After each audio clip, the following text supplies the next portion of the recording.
Di dalam Kristus, kita semua kenal Mbah Mumun yang orangnya sederhana. Dia peduli pada kebersihan dan tekun dalam doa. Mengapa saya mengatakan demikian? Hampir setiap kali ada misa di Gua Maria, Mbah Mumun ini pasti ada, hadir, selalu mengenalkan diri kalau ketemu. Kulo bapake Pak Ponco, ya, menyebut itu karena pasti saya tahu Pak Ponconya pasti tahu, ya. Dan dari cerita-cerita yang saya dengar, beliaulah rajin membersihkan jalan salib ini, menyapu, ya, sehingga boleh dikatakan sebagian dari jalan salib ini selalu kelihatan bersih karena dibersihkan oleh beliau. Dan itulah penghayatan iman beliau dalam kesederhanaan, dalam hal yang kecil tetapi sungguh membawa berkah bagi banyak orang. Karena setiap kali orang yang melewati jalan salib ini merasa bahwa keadaan bersih, dan tentunya ini juga membantu orang semakin menghayati hidup, menghayati perjalanan salib itu. Saudara-saudari yang terkasih di dalam Kristus, beliau boleh dikatakan usia, kalau menurut kitab suci, termasuk orang yang kuat. Dikatakan dalam kitab Mazmur, batas usia 70-80 jika kuat. Mbah Mumun ini sudah lebih dari 80. Dia termasuk orang yang kuat dan mendapatkan bonus kehidupan dari Allah, dan bonus itulah yang ia gunakan sebaik-baiknya.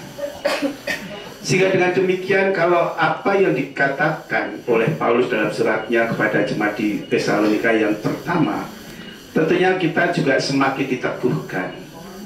Kami ingin agar kamu mengetahui tentang orang-orang yang sudah meninggal, supaya kamu jangan berduka cita seperti orang-orang yang tidak mempunyai pengharapan.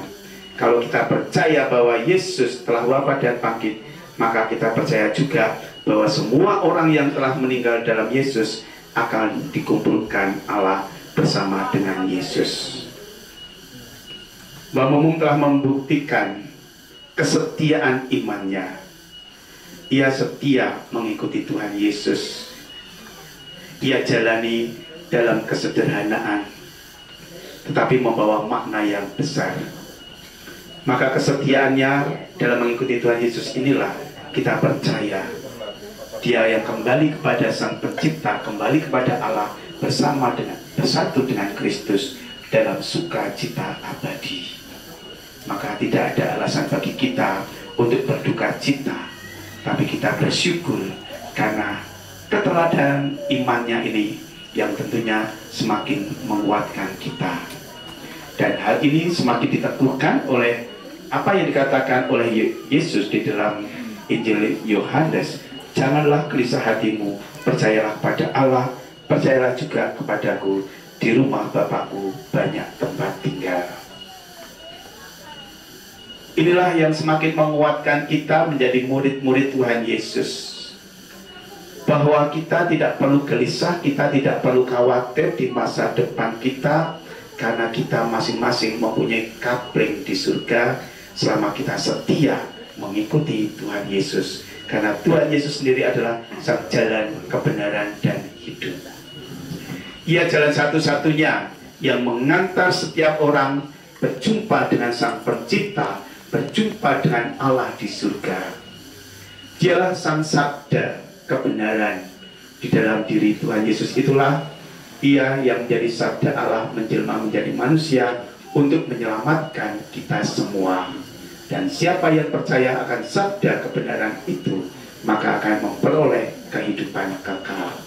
Sehingga dengan demikian, jaminan hidup kekal itu di dalam diri kita sudah jelas selama kita setia mengikuti Tuhan Yesus. Maka kita bisa meneladan, meniru, mencontoh apa yang telah dilakukan oleh saudara kita ini, yang tentunya banyak hal yang bisa semakin meneguhkan iman kita. Maka marilah kita hantar kepulangan atau kepergian saudara kita ini kembali kepada Bapa dengan doa-doa kita. Tuhan memberkati kita. Amin. Kemuliaan pada Bapa dan Putra dan Roh Kudus. Terjelas